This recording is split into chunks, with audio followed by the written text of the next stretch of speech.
which is the Panmunjom.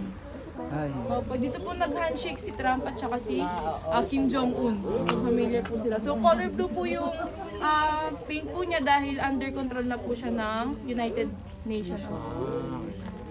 Tapos po yung tao po na to, ano po mostly nakikita nilang car brands dito sa Korea? Kia. Yes po, Kia at Hyundai. Hyundai. Hyundai, ayun. Ay, si Mr. So, Hyundai. si Mr. Chong po ito, siya po yung founder ng Hyundai po. At siya po ay from North Korea. Pero nakarating na po siya ng South, nung isa pa po yung bansa na North at South po.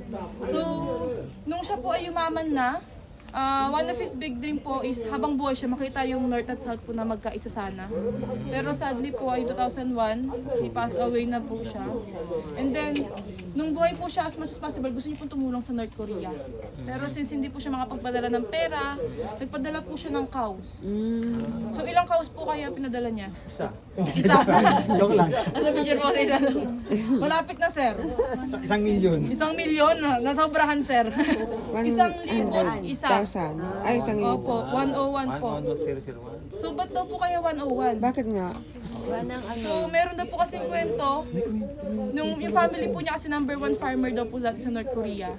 Tapos meron daw po silang alagang baka na gagamitin sana sa kasal ng kapatid po niyang babae. Eh yung ginawa po ni Mr. Jong, kinuha po niya yung binenta niya, pangtakas po niya sa family. So meron po nagsabi yung isa, pangbalik daw po sa family. Tapos may nagsabi naman daw po kasi pag 1,000 parang tapos na. So nagbigay po siya ng isa parang new beginning naman. So may mga ganang kwento po. So marami po siyang trial and error sa buhay. Tapos gumawa po siya ng libro ganito kakapal. Tapos ganyan po kalaki. Tungkol sa buhay po niya. Ayan. Siya po si Mr. Jong